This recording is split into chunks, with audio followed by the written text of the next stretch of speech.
보겠습니다. 에스겔서 40장입니다.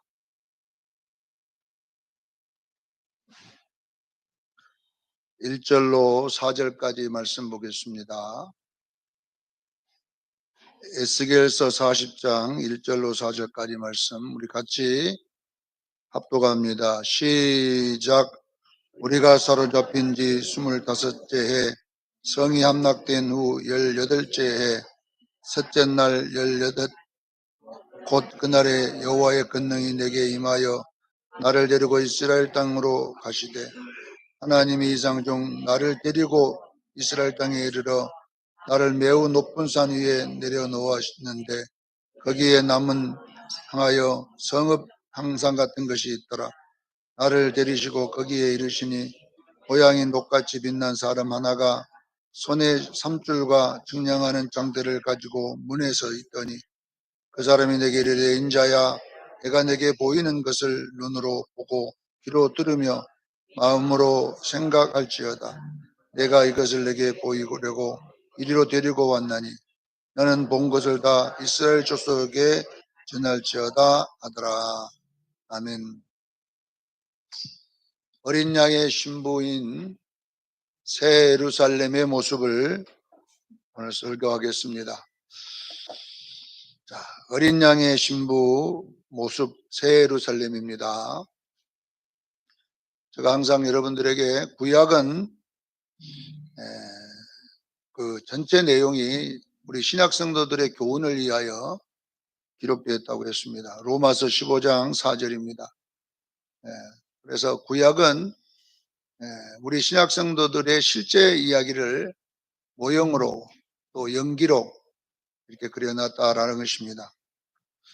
오늘 오전에도 설교했듯이 교회는 예수님을 머리로 한 주님의 몸이라고 말씀했습니다. 교회는 예수님이 머리 되시고 우리는 몸인 줄로 믿습니다. 예수님이 왜 머리냐 하면은 우리가 여러분 머리가 모든 몸을 움직이잖아요. 머리가 손가락도 움직이게 하고 걸어가기도 하고 생각하기도 하고 참 머리가 시키는 대로 우리 몸이 그렇게 따라가고 있습니다. 자, 우리가 진정한 교회가 우리 수정교회가 예수님이 머리라면은 우리들의 지체는 예수님에 의해 움직일 줄로 믿습니다. 그러잖아요. 여러분이 한번 생각해 보세요. 여러분들이 예수님이 움직이는 대로 움직여지는 것이 맞는 교회잖아요. 근데 머리가 예수님인데 몸은 전부 마귀들이라면 한번 생각해 보세요. 머리는 예수님인데 행동은 마귀다면은 이거 안 맞는 거예요. 서로 짝이 안 맞잖아요, 이것이. 결론은 머리가 예수님이면 몸도 예수님이고 머리가 마귀면 몸도 마귀입니다. 근데 우리 교회들을 살펴보면 교회가요, 진짜 싸움 많이 하는 교회들 많거든요. 그러면 예수님이 왜 그렇게 싸우냐 이거 예수님이 박간사야 김간사하고 싸워라 머리가 그렇게 지령을 내리지는 않을 거 아닙니까 예수님이. 예수님은 오건사하고 노건사하고 둘이 싸워라 해갖고 둘이서 속에서 막 욕을 퍼붓고 이러지 하지 않잖아요. 근데 우리는 전부 다 보면 머리와 몸이 다른 행동을 하고 있어요. 근데 이것을 교회라고 말할 수가 없잖아요. 분명하게 교회는 머리는 예수님입니다. 그러면 몸도 예수님의 행동을 해야 됩니다. 여러분, 그런데 오늘날 이 법칙이 교회에 오면 없어요. 그렇다면 실질적으로 머리가 교회가 아니라는 거잖아요. 요한복음 8장에 읽어보면 이 예수님의 말씀 앞에 진리가 너희를 자유케 하리라 이렇게 예수님 말을 합니다. 아니 우리가 언제 종된 적이 없는데 무엇이 우리가 자유케 하냐 이렇게 물어보니까 예수님이 진리가 너희를 자유케 하리라 그래서 했더니 이 유대인들이 우리는 아브라함의 자식이다. 우리는 아브라함의 자손이다 이렇게 말하니까 예수님이 그러잖아요. 너희가 아브라함의 자손 같으면 아브라함의 행사를 행해야 된다는 거죠. 너희가 아브라함이 너희들의 조상이면 그 아브라함의 행동을 너희들도 해야 되지 않았냐. 요한복음 8장 44절에 정확하게 예수님이 뭐라고 하냐면은 이 바리새인과 유대인들이 우리는 하나님의 아버지다 그랬더니 예수님이 아니다. 너희 아버지는 마귀라고 그래요. 그러니까 마귀와 너희 아버지의 그 거짓말을 닮아 너희도 거짓말을 하고 너희 아버지가 최초의 살인자가 아니냐. 그래 너희도 살인을 하지 않고 있지 않느냐. 이렇게 말씀을 합니다. 우리는 여러분요, 이 중요한 말씀, 고린도전서 12장 25절에 그리스도의 몸은 정확하게 그랬어요. 몸 가운데는 분쟁이 없고 여러 지체가 서로 같이 돌보게 하셨느니라. 너희는 그리스도의 몸이요 지체의 각 부분이라 그랬어요. 우리 몸에 분쟁이 있어요, 없어요? 분쟁이 없다잖아요. 그러면 우리도 그리스도의 몸인 줄로 믿으시기를 바랍니다. 교회도 분쟁이 없어야 돼요. 주님의 머리다면은. 그래서 우리는 몸에 많은 지체가 있듯이 우리들 한 사람 한 사람이 그리스도의 지체의 부분임을 믿으시기를 바랍니다. 이 원리가 바로 서야지 교회다운 교회가 나오는 거잖아요. 오늘 본문에는 이 에스겔서에 읽어보면 에스겔이 이제 본 환상인데요. 에스겔서는 모든 것이 환상으로 되어 있습니다. 에스겔서 1장부터 에스겔이 이제 환상을 보기 시작합니다. 그런데 에스겔이 본 환상들은 어디서 보냐 그러면 이 에스겔서 1장 1절에 보면 그발강가에 있을 때에 그발강가 그발강가에 있을 때에 에스겔이 환상을 보기 시작합니다. 여러분 그발강가라고 하는 데는 어디냐면 바로 바벨론의 포로 수용소입니다. 이스라엘 백성들을 1차, 2차, 3차에 잡아다가 바벨론 누부갓네살 왕이 어디다 그발강가에다가 둔 거예요. 그럼 왜 강가에 두었냐 그러면 그때에 이 유대인들을 잡아다가 수상궁을 건축했거든요. 그러니까 거기에 목수도 필요하고 미장이도 필요하고 여러 가지 일하는 노동자도 필요하고 해서 그 강가에 그 강에다가 이제 뭐냐 그러면은 성을 지어야 되니까 그 바로 옆에다가 이제 포로 수용소를 만들어 놓고 가두어 놨잖아요. 단이 이 에스겔도 그 포로 중에 한 사람이에요. 그런데 그 포로 중에 한 사람이었던 이 제사장의 아들 에스겔이 환상을 보기 시작하는 거예요. 하나님 임재해가지고 이 본 것을 이제 기록해 놨는데요. 오늘 본문에 보면 내용이 40장 내용이 뭐냐 그러면 성읍 예루살렘 성읍을 보여준 거다요. 문이 담이 얼마고 문이 몇 개고 그 문의 크기가 얼마고 쭉 읽어보면 이제 동쪽 문, 남쪽 문, 서쪽 문, 뭐 바깥들이 어찌 생기고 뭐 이렇게 담이 얼마나 두께고 이 구체적인 성의 크기를 모양을 하나하나 설명해 주고 있는 거예요. 얼마나 구체적으로 설명이 되어 있는지 이 40장 설계도대로 딱 갖다 가면 그냥 질 수 있어요. 구체적으로. 그런데 오늘 본문 2절에 보면 이 에스겔을 데리고 가가지고 이거는 환상이잖아요, 환상. 지금 그발강가에 있는 에스겔을 하나님이 그 영혼을 끌고 간 건지 거기서 본 건지는 모르겠지만은 지금 에스겔의 환상 중에 자기를 데리고 지금 하나님께서 데리고 어디로 가냐면 예루살렘으로 가가지고 예루살렘 성 다 무너져 버리겠다 불타가지고요. 그런데 그 상태를 다 보여주는 거예요. 이 성은 두께가 얼마고 길이가 얼마고 이거 전부 가르쳐줘요. 문은 동쪽으로 내고 서쪽 문은 이렇게 내고 이것을 보여주는 거예요. 예루살렘 성읍을 보여주는 것입니다. 자, 그러면 결국은 뭐냐 그러면요. 얼마나 구체적으로 가르쳐 주는지요. 그대로 짓는다니까요. 그대로. 자, 여러분 근데 2절에 보니까 이 가르쳐 주는데 어떻게 가르쳐 주냐면 높은 산으로 올라가서 보여주는 거예요. 에스겔을 어디로 올라가 보여줘요? 높은 산으로 데리고 올라가는데 그러면 이것이 무엇을 상징하는가를 봐야 돼요. 요한계시록 21장에 보면 9절로 7절에 보니까 이 구절에도 보면은 어떻게 기록되어 있냐 그러면요. 자, 요한을, 여기는 에스겔이라는 요한이에요. 사도 요한을 환상 중에, 그것도 요한이 밤모섬에 있을 때에 환상 중에 지금 보고 있는 거잖아요. 요한을 보고 지금 천국을 보여주고 막, 앞으로 될 일을 보여주면서 마지막에 요한을 데리고 어디로는 높은 산으로 데리고 올라갑니다.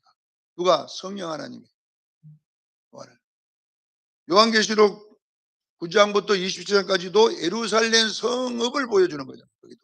오늘 이 본문하고 요한계시록 21장은 똑같은 이야기를 지금 일부러 이렇게 해놓은 거예요.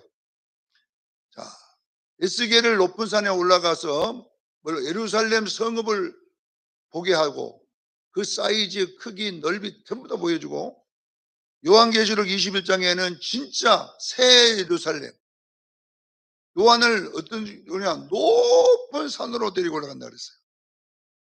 높은 산으로 데려가는 것은 똑같잖아요 지금. 그럼 결국은 뭐냐 그러면요, 이 에스겔서 40장에 나와 있는 이 성읍이나 요한계시록에 나와 21장에 나온 이 성읍은 같은 이야기를 하고 싶다는 겁니다. 자, 그러면 보세요. 요한계시록에 나와 있는 이 새 예루살렘 성읍을 뭐라고 표현했느냐 그러면요, 어린 양의 아내라 그랬어요. 우리 요한계시록 한번 찾아 읽어봅니다. 21장 9절 10절을 한번 읽어봅니다. 요한계시록. 자, 오늘 그걸 읽어봐야지. 요한계시록 21장 99절 10절 한번 읽어봅니다. 자, 한번 여기 보내주시죠. 우리 같이 9절부터 시작. 일곱 대접을 가지고 마지막 일곱 재앙을 담은 일곱 천사 중 하나가 나와서 내게 말하 이르되 이리 오라. 내가 신부 곧 어린 양의 아내를 내게 보이리라 하고 성령으로 나를 데리고 크고 높은 산으로 올라가 하나님께로부터 하늘에서 내려오는 거룩한 성 예루살렘을 보이니. 거룩한 성읍 예루살렘. 근데 이 예루살렘은 어린 양의 아내라고 이야기를 하잖아요. 자, 구약에 나와 있는 에스겔이 본 이 예루살렘도 이거는 구약은 상징입니다. 이것이 뭐냐 그러면 신약의 어린 양의 아내인 교회를 상징하고 있음을 믿으시기를 바랍니다. 교회를 상징하는 교회를. 교회는 여기에 성읍이라고 말을 했는데 여러분 보세요. 결론은 교회는 주님의 몸임을 믿으시기를 바랍니다. 주님의 몸으로서 교회라는 것을 말하는 것인 거예요. 예루살렘 성에 가보면은 이제 여러분 성경 읽어보면 그 가운데는 뭐가 있냐면 성전이 있습니다. 그 성전에는 누가 계셔요? 하나님이 계심을 믿으시기를 바랍니다. 자, 이것을 봐요. 가운데는 뭐 있어요? 예루살렘 성전이 있고 그 성전에는 법궤 위에 하나님이 계시고 그리고 그 성을 쭉 둘러가지고 문들이 있어요. 성읍이 문들이 이렇게 성읍이 있어요. 이것은 뭐냐 그러면요, 제가 앞에 설명했듯이 주님의 몸된 교회를 이렇게 모형으로 보여줬음을 믿으시기를 바랍니다. 자, 가운데 있는 예루살렘 성전은 뭐냐? 머리를 상징할 줄로 믿습니다. 가운데에 있는 성전은 머리고 그 머리 주변으로 각 지파마다 동쪽에 무슨 지파, 서쪽에 무슨 지파, 이래서 이스라엘 백성들이 진을 치고 있었듯이 결국은 이것은 여러분 이 환상으로 본 예루살렘 성읍은 바로 교회를 상징하고 있음을 믿으시기를 바랍니다. 교회입니다. 교회는 머리가 예수 그리스도시고 몸은 각 부분의 지체임을 믿으시기를 바랍니다. 그래서 어린 양을 예수님이 머리 된 교회는 바로 신부된 교회를 상징하고 있다는 것을 아시고 오늘 본문을 들어가면 이해가 빠를 거예요. 왜 요한계시록 21장에는 9절로는 이 새 예루살렘 성읍을 어린 양의 아내라고 했다. 거기도 오늘 본문 가지고 똑같이 12문이 있고 12기초석이 있고 12성각이 있고 이렇게 똑같아요. 치수가 다 나와 있어요. 오늘 본문에도 보면은 환상으로 본 그 예루살렘 성읍에도 벽에 두께, 그 다음에 벽에다가 뭘 그리고 이런 내용들이 구체적으로 나와 있는데 이것을 우리들의 신앙으로 한번 제가 해석을 해 보겠습니다. 첫 번째 보면 5절에 보면 이 담이라고 하는 게 나와. 담. 오늘 본문에 앞에만 읽었는데 담이 나오는데 이 담의 사이즈가 얼마냐 그러면 3m 곱하기 3m입니다. 자, 담은 높이가 얼마냐? 3m. 두께가 얼마예요?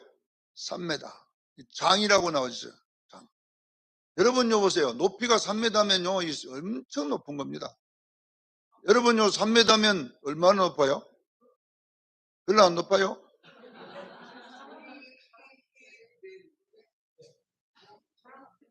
이 당시에를 생각해. 이 당시에를 지금은 보통 집이 한 채이 3m잖아요. 집이 일반 집이 여러분요 3m입니다. 요거 지금 내가 볼 때 3m 못 될 거예요 지금. 예. 이 당시에 여러분 보세요. 3m를 짓는데 높이가 짓는데 두께가 얼마냐 그러면 3m입니다. 3m에 얼마예요? 두께가 3m. 여러분요 그때 돌 주다가 여러분 3m짜리 3m 지어보세요. 엄청 높은 거예요. 지금은 중장비로 하니까 그렇지 그 당시에 예루살렘 전체를 성 밖에를 3m의 높이에다가 3m 두께로 여러분 성읍을 여러분 싼다고 해보세요. 성터를. 어마어마한 거예요. 여러분 뭡니까 지금 중국에 있는 만리장성도 여러분 그 정도 될 줄 몰라요. 만리장성. 자 여러분 보세요. 성전이 있고 그 주위를 전부 다 이 담을 쌓는데 3m 높이 3m에 두께 3m를 다 두른 거예요. 그러면 지금은 우리가 여러분요 막 큰 빌딩이 있고 그러니까 별로 안 높이 올려. 그 당시에는 주변 외부에서 저기 못 들어오도록 만들어 놓은 거예요. 거의 들어갈 수가 없도록 무너지지 않도록 견고하게 만들었다는 뜻이잖아요. 자 그러면 이 담이 상징하는 것이 뭘 상징하냐면요 하나님의 성전을 했던 이 예루살렘은요 반드시 안과 밖의 구별이 있어야 됩니다. 할렐루야. 이 담의 역할이 뭐다고요? 구별을 하는 것입니다. 사랑하는 성도 여러분, 우리 예수 믿는 사람은 반드시 믿지 않는 자들과 구별이 있기를 위해 축원합니다. 오를 행실이라고 그랬어요. 오를. 이 빛나고 깨끗한 세마포를 말하요. 옷이 안에다가 입어 밖에 입어요. 이거는 여러분 두루마기 밖에 입는 옷을 말해요. 여러분들이 행실이 분명하게 예수 믿는 사람은 여러분요 안 믿는 사람과 믿는 사람 구분이 있어야 될 줄로 믿습니다. 절대로 여기 섞이지 말라는 이야기예요. 담이 상징하는 것은 섞이라는 말이에요. 섞이지 말라는 말이에요. 반드시 어느 딱 구분이 있기를 주의 이름으로 축원합니다. 그래서 세상과 교회는 반드시 그 행실이 구분돼야 됩니다. 교회 와서 내가 세상에서 배웠던 방식도 중요하지만요. 교회는 여러분 믿음으로 자꾸 행해야 돼요. 할렐루야.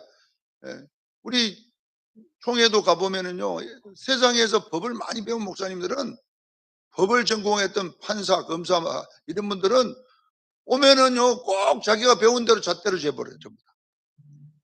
그러면 시끄러운 거예요, 교회는. 시끄러워, 교회가. 몇 조, 몇 당, 그런 분들은 어떻게 그 날짜 하나도 잘 외운지 몰라. 무슨 법, 몇 조, 몇 당, 어쩌고 저쩌고. 저걸 다 어떻게 외워갖고. 교회는 여러분 보세요. 정확하게 재야 되지만 은혜가 될 때가 넘어갈 때가 있어야 돼요. 할렐루야. 교회는요 잣대가 딱딱딱 만져야 되지만요 어쩔 때는 여러분 믿음으로 해야 될 때가 있습니다. 그래서 조금 안 맞는 것이 그런 부분이에요. 분명하게 세상은 그래서는 안 되지만 교회는 여러분 어쩔 때는 여러분요 분명하게 우리가 오른밤을 치면 왼밤 되라고 법에 되어 있습니까? 우리 기정자 의사님 못 맞지요? 세상법으로 하면 바로 고발 들어갑니다. 그래 교회에서는 용서라고 그러잖아요. 이것이 안 맞아 용서라고. 겉옷을 벗으면 속옷까지 주라고. 그런 것이 어디가 있어요? 원수를 사랑하고 핍박하는 일을 기도하라고. 이렇게 교회는 여러분요 첫째가 뭐냐 그러면 은혜를 생각해야 되고 두 번째는 믿음을 생각해야 되고 세 번째는 잣대를 대야 돼요. 근데 잘못되다 보면 잣대부터 먼저 대다 보면 항상 문제가 생길 수 있어요. 그래서 여러분들이 하는 어떤 것에서 보면요 첫째는요 기도하기를 바랍니다. 우리는요, 절대 분쟁하면 안 돼요. 먼저 기도해보고, 하나님, 내 생각은 이렇습니다마는, 하나님, 이것이 내 생각에는 안 맞습니다마는, 하나님은 어떤 방식이 좋습니까? 이렇게 해서 될 수 있으면 우리는 믿음으로 행하기를 주님 축원합니다. 그래서 될 수 있으면 이 교회가 아름다운 교회로 흘러가야 될 줄로 믿습니다. 그래서 이 담이라고 하는 이 기준은 뭐냐면 말씀이 담인 줄로 믿으십시오. 담의 기준은 뭐다고요? 말씀입니다. 내가 배운 어떤 세상적인 철학보다 말씀입니다. 그래서 말씀은 세상하고는 잘 안 맞잖아요. 그래서 어떤 일을 할 때는 여러분요, 먼저 내 생각은 이렇고 뭔가 이렇지만 하나님, 지금 이 방법으로 하면 맞습니까? 적어도 우리는요, 말씀을 따르기를 주님 축원합니다. 베드로가 예수님이 용서하라고 하니까 예, 몇 번까지 용서해 줄까요? 7번까지 할까요? 베드로 나름대로 잣대는 7번까지 대단한 거잖아요. 예수님은요, 뭐라 7번씩 70번 해라. 이렇게 잣대가 틀리잖아요. 우리는 여러분요, 담이 말씀되기를 주님 축원합니다. 우리 예수 믿는 사람은 어떤 걸 지을 때는 말씀으로 해야 돼요.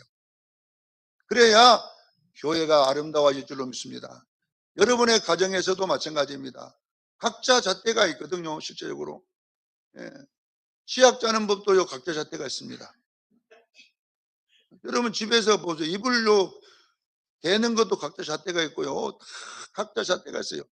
근데 이 잣대를 서로가 같이 밀고 붙이면요, 싸울 날이 끝이 없어요. 우리가 예수 믿으면요, 가정에서도요, 말씀의 잣대로 되기를 바랍니다. 그렇게 해야지 우리가 거룩한 성읍이 될 줄로 믿습니다. 지금 이 무너져버린 성읍은 거룩하지 않는 성읍이었어요. 예, 바벨론 왕 느부갓네살 왕을 통해서 불질러버리고 태워버린 성전은 거룩하지 못한 성전이었지만은 분명하게 앞으로 지을 성전은 거룩한 성전인 새 예루살렘 성전임을 믿으셔야 됩니다. 그래서 교회는 우리가 주님의 신부로서 새 예루살렘으로 가기 위해서는 잣대를, 담을 뭘로 만들어야 되냐? 말씀의 담을 만들기를 바랍니다. 절대로 세상과 맞지 않는 담, 구분된 담을 만들어야 될 줄로 믿습니다. 자, 두 번째는 보면 일단 담을 만들고 그 벽에다가는 16절에 보면 뭐냐, 종려나무를 그려놔야 돼요. 자, 이 성읍에는 벽에다가 뭘 그려놔야 돼요? 종려나무를 그리라고 했어요. 왜 종려나무를 그리라 했냐면은 이 종려나무는 승리의 상징이에요. 네. 자, 우리는 여러분 보세요. 요한계시록에 보면 7교회에게 항상 배터리처럼 붙어 있는 그 표가 뭐냐 그러면 이긴 자에게, 이렇게. 이긴 자에게는 생명의 멸류관을 주고 이긴 자에게는 둘째 사망을 받지 않게 할 것이다. 이게 에베소 교회인데 무엇을 이겨야 되느냐고 써놨는데 보니까 악한 자를 이겨라 이렇게 됐어요. 너희가 악한 자를 용납하지 아니한 것과 자칭 사도로 하여 시험하여 거짓된 것을 드러낸 것과 또 내가 참고 내 이름을 위하여 견디고 게으르지 않는 것과 디골라당의 행위를 본받은 자들이 있다. 이렇게 해서 이런 것에서 우리가 이겨야 될 줄로 믿습니다. 그래서 신앙생활은 실질적으로 전쟁과 같은 거예요. 우리가 주일날 오늘 교회에 왔지만은 실질적으로 오늘도 우리는 싸우러 온 거예요. 누구하고? 마귀하고 싸워야 됩니다. 실질적으로 우리가 영안이 열려보면 지금 우리 수정교회도 다 지금 주일 되면요, 여러분요, 무악산에 있는 마귀 본부에서 회의를 합니다. 오늘 주일인데 양곡교회는 누가 갈 거냐? 파송된다니까.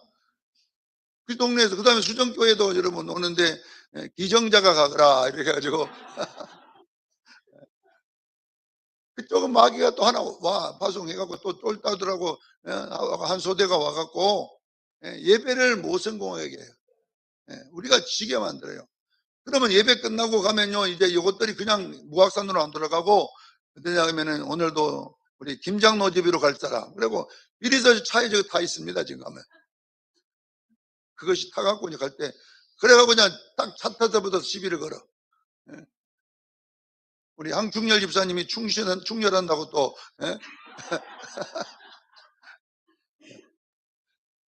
그러다 보면 거기서 이제 타콩타콩 마을 장난하다가 나중에는 뭐 주일이고 나발이고 필요 없다.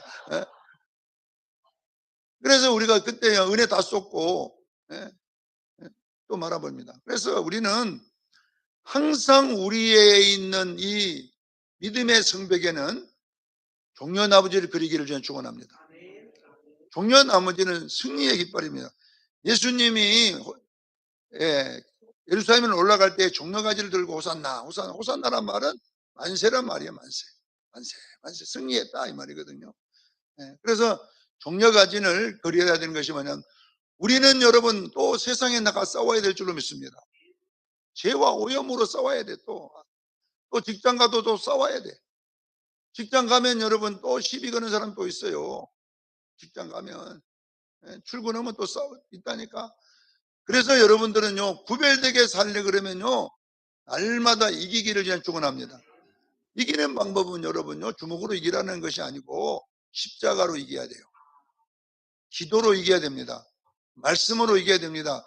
그래서 여러분들이 어떤 일을 당하면 항상 나의 마음의 벽에다가 싸울 때 성벽에 종려가지를 그리기를 저는 축원합니다. 오늘도 여러분이 집에 갈 때 종려나무 가지를 그리기를 바랍니다. 이렇게 해야 됩니다. 자, 세 번째 보세요. 17절로 16절에는 이제 바깥들이 나와. 바깥들. 바깥들에는 반석을 다 깔게 했어요.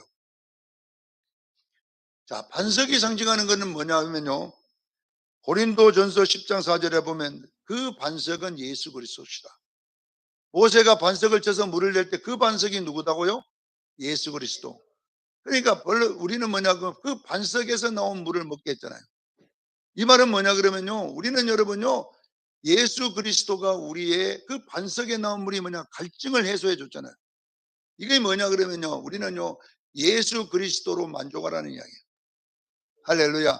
우리가 이제 우리의 행복과 만족은 이제 세상적인 돈이 아닙니다. 돈.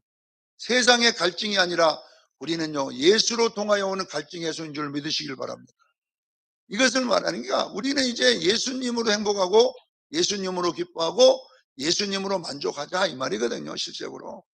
예, 광야에서 우리가 가져온 일반 물 다 없애버리고 이제 무슨 물을 먹어야 되냐면요, 반석에서 나온 물을 먹어야 돼요.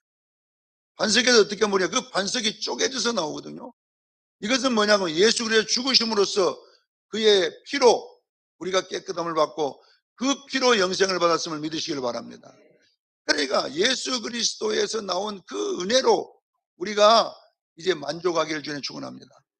그렇게 살려면 어떻게 살아야 되냐면은, 이제 삶을 우리가 예수 그리스도로 살아가야 되는데, 이 반석을 따르라는 이야기는 뭐냐면요, 마태복음 16장 18절에 보면 이 반석 위에 교회를 세우라 그랬어요. 이 반석 위에 내 교회를 세우라 그랬어요. 자, 이 반석이 그럼 뭐냐 그러면, 마태복음 16장 16절에 주는 그리스도시요 살아계신 하나님의 아들이라고 고백을 하는 순간에 예수님이 베드로 보고, 원래 시몬이잖아. 시몬아, 네가 복되도다. 이제 너를 뭐라고? 베드로라. 반석이라는 말이에요. 반석. 베드로, 페트로스 이 말은 베드로 네가 반석이다. 그런데 놀라운 것은 보세요. 페트로스라고 안 하고 그다음에 이 반석은 페트라로 썼어요. 원어에 보면 네 이름을 베드로라 이 말은 페트로스는 개인을 말하는 거예요. 베드로 한 사람.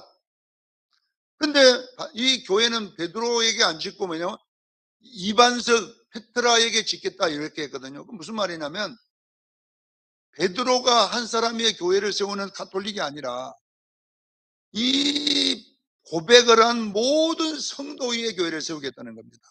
아시겠지요? 그러니까 페트라는 뭐냐 그러면 복수예요. 복수. 페트로스는 뭐예요? 단수예요. 그러니까 단수인 베드로만 신앙 고백한 게 아니라 베드로처럼 주는 그리스도 살아계신 하나님의 아들이라고 신앙 고백을 한 모든 자 위에 하나님의 교회가 섰음을 믿으십시오. 그리고 그 사람에게 음부의 권세가 이기지 못하리라. 그러면 보세요. 자, 이 반석이라고 하는 것이 뭐냐, 그럼 까르라는 이야기는 뭐냐면 구원의 확신을 말하는 거예요. 여러분, 주는 그리스도시요 살아계신 하나님의 아들입니다라는 것은 구원의 확신인 줄 믿으십시오. 내가 구원을 받았습니다고 고백하니까 베드로야, 이것을 알게 하니는 네 지식이 아니라 하나님의 은혜이니라. 우리는 어떻게 구원받았어요? 하나님의 은혜로 구원받았는데 예수 믿음으로 받았음을 믿으시길 바랍니다. 자, 여러분 보세요.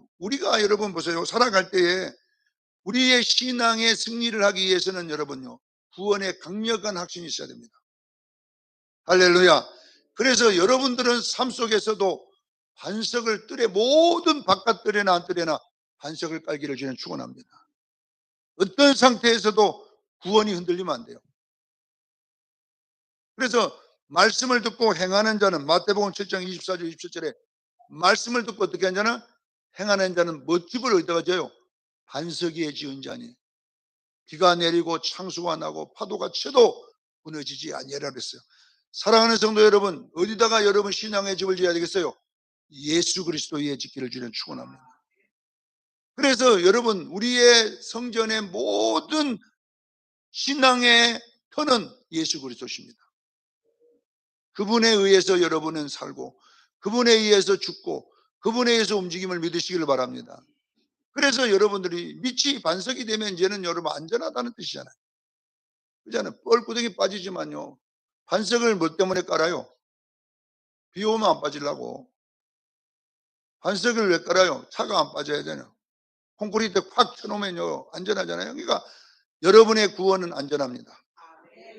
여러분이 바른 신앙 고백을 한 사람은 구원의 안전성이 보장됨을 믿으시길 바랍니다.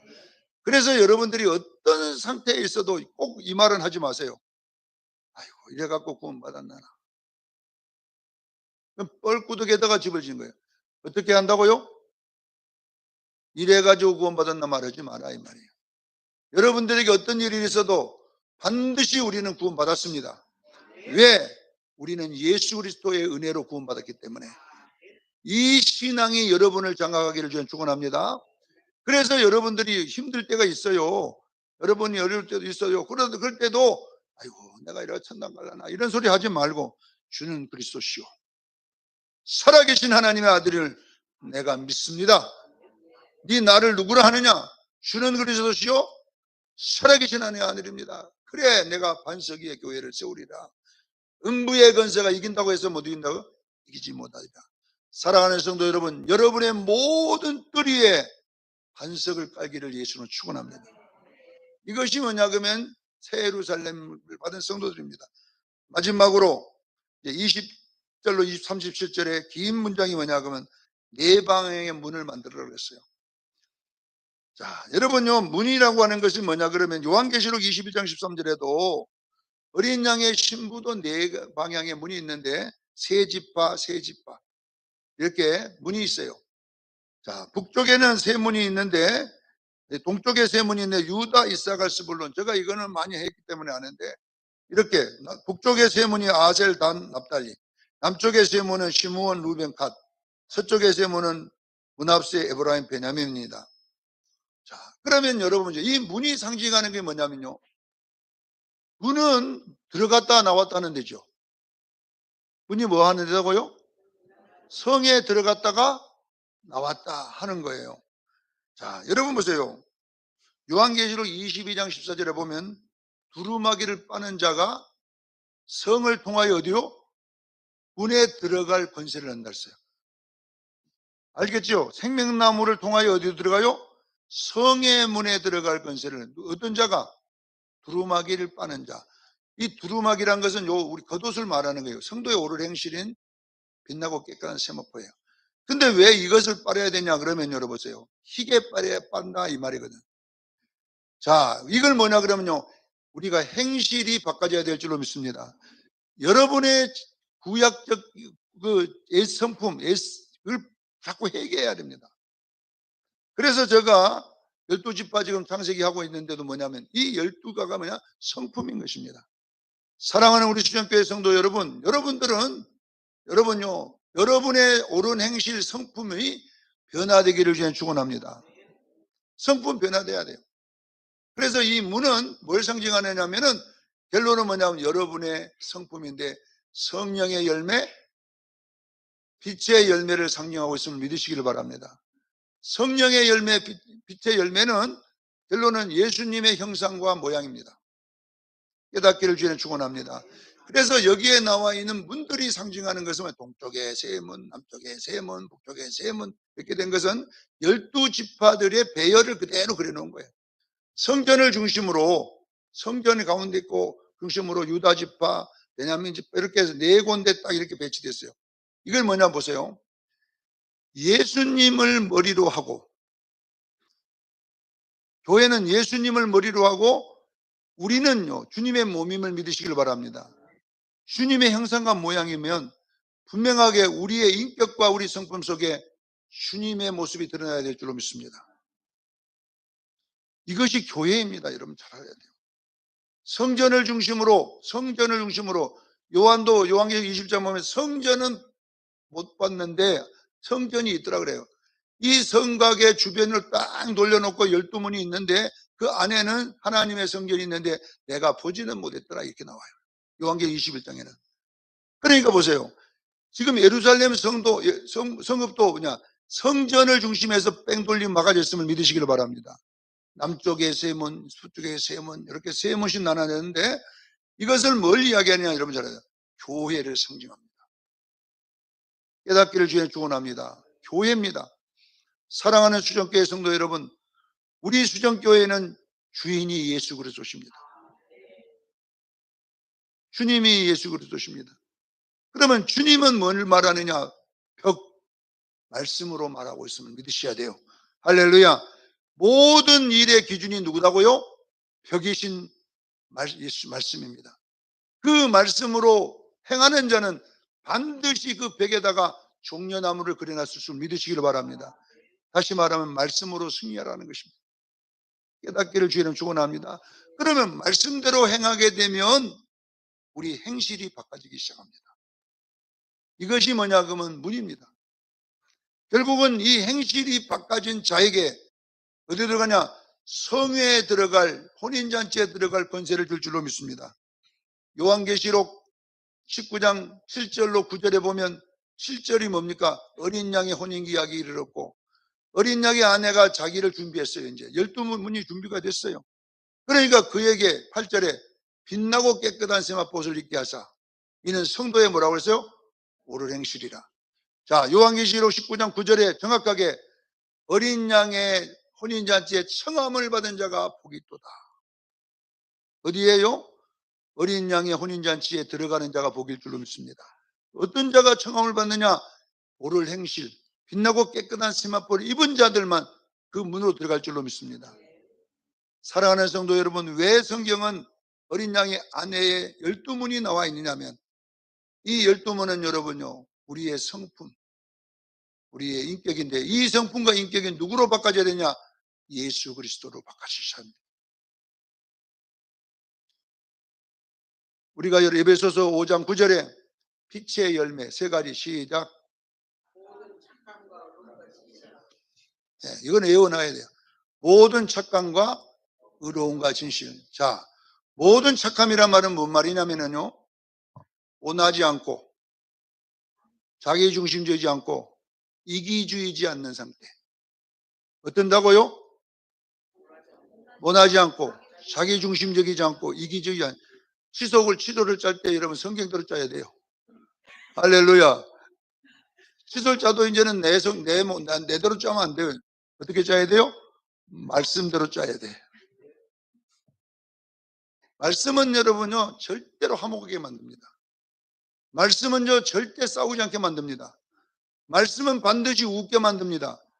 말씀은 여러분요 온유하게 대답하게 만듭니다. 깨닫기를 주에는 축원합니다. 자, 모든 착감은 원하지 않고 이기주지 않고 자기중심적이지 않는 상태를 착함이라고 그러고, 자, 그 다음에 의로움은 뭐라고 그랬어요? 서로 관계가 아름답게 하기 위해서 서로 약속을 지키는 걸 말해요. 아시겠죠? 서로 관계가 약속 안 지키면 틀어지잖아요. 근데 노건사님하고 나오고 서로 오래 사귀려면요 서로요 약속을 잘 지켜야 돼요. 노건사님이 오라 그러는데 오면 안 가버리고 오지 말았는데 오고 그러면 되겠어요? 그래서 둘 사람 다 서로가 싸우지 않도록 약속을 지켜야 돼요. 할렐루야. 깨닫기를 주에는 축원합니다. 그래서 서로가 여러분 존중이 서로 존중해야 돼 서로가. 자, 진실함이라고 하는 것은 뭐냐? 이 진실한 단어는 원래 이때 그 팔레스타인 사람들이 나쁜 사람들이 있었어요. 이 토기를 딱 하다가 가운데 금이었거든 소개가. 그러면 유약을 쫙 발라버려 여기다가. 그럼 겉에는 아무렇지도 않잖아요. 근데 이것을 발견하면 어떻게 발견을 해야 되냐면 태양에다가 이렇게 비춰보면 알아요. 그러면 속에 크랙한 게 보여요. 엑스레이 찍듯이 보여. 여기에서 그 진실함이 나가 온 거예요. 속과 겉이 똑같아야 된다. 할렐루야. 이것이 주님의 인격임을 믿으시기를 바랍니다. 그러면 이 세 성질이 딱 보태지면 어떻게 되냐면 화목이라고 하는 게 성립되는 거예요. 할렐루야. 자, 그러면 여러분요, 갈라디아서 5장 22절에 성령의 열매 9가지도 마찬가지예요. 사랑과 희락과 평. 사랑과 희락과 평도 뭐냐 그러면요, 화목입니다. 오래 참음과 자비와 양지, 이것도 화목입니다. 충성, 이 충성은 믿음과 온유와 절제, 이것도 화목입니다. 그래서 이 4가지, 이 9가지를 다 12가지를 합해보면요, 교회는 어떠냐? 주님의 신부교회는요, 화목하는 교회입니다. 그래서 로마서 12장 18절에 할 수만 있으면 모든 사람과 어떻게 하라고요? 화목하라. 이것이 산제사라는 거지. 로마서 12장 1절에 너희 몸을 산제사로 그리스도 드리라. 이것이 예배니라 그랬잖아요. 그러니까 산제물로 드리는 이 예배가 뭐냐 그러면요, 화목이라는 거예요. 자, 보세요. 우리 수정교회가 안 싸우고 화목을 하면요, 누군가는 여러분 십자가 져야 돼요. 누군가는 여러분 희생을 안 하면요, 화목 안 되는 거예요. 누군가가 참고 있기 때문에 지금 화목하는 거잖아요. 같이 봬도. 우리 김배영 집사님 알지요? 누군가가 참고 있으니까 지금까지 이렇게 온 거지. 예, 예, 예. 화목, 그래서 누군가가 참았던 거예요, 지금까지. 참고, 주여, 주여, 하고 하니까 화목하고 온 거예요. 그러니까 교회도 마찬가지입니다. 누가 여러분 교회 오면 열안 받는 사람 누가 있어요? 누가 여러분 성질 안 하는 사람 누가 있어요? 그러나 주님의 몸, 주님의 지령을 받아 머리에서 말씀이 탁 들어가고 하지 마라, 하지 마라, 성질 내지 마라. 할렐루야. 이러니까 여러분요 조용해지지. 이거 이제 주님 머리에서 여러분 김상호 성질 내지 마라. 저야 이라고 앉았으니까 조용하고 교회 간 거지. 예. 그래서 우리는 여러분 보세요. 가정도 마찬가지고 교회도 마찬가지고 예루살렘 성읍을 준공하기를 바랍니다. 해야 돼요. 벽은 3m 곱하기 3m. 거기다가 여러분요 뭐냐 그러면은 종려나무 가지를 그리고 거기 또 성벽에는 반석을 깔고 그리고 12대문을 만들기를 주님 축원합니다. 이 4가지 요소는 결론은 뭘 말하느냐?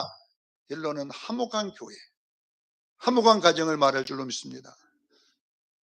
다 각자 할 말이 있어요. 다 각자 뭔가 이유가 있지만 이 수정교회가 정말로 평안하고 아름답기 위해서 참고 있어요. 주님 때문에 참고 혼자 울면서 참고 하든지 이렇게 하다 보니까 남들 눈에는 화목하게 보이고 웃게 보입니다. 사랑하는 수정교회 성도 여러분, 우리 수정교인들은 어린 양의 신부임을 믿으시기를 바랍니다. 주님 올 때까지 내가 조금만 참고 조금만 희생하고 입 다물고 있으면요 교회가 아름답게 보여요. 그러나 각자의 소리를 내기 시작하면 여러분요 시끄러워. 각자의 생각을 말하기 시작하면 시끄러워. 이런 것보다는 우리는 항상 교회는 어떻게 하면 화목할 것인가에 집중하기를 바랍니다. 이것이 뭐냐 그러면 주님이 원하는 교회라는 거죠. 얼마나 잘났느냐를 평가하는 데가 아니라 얼마나 서로가 위로해 주느냐, 이런 교회로 우리 수정교회가 나가기를 예수 이름으로 축원합니다. 기도하겠습니다. 거룩하신 하나님 우리 아버지, 우리는 얼마나 화목할 수 있느냐가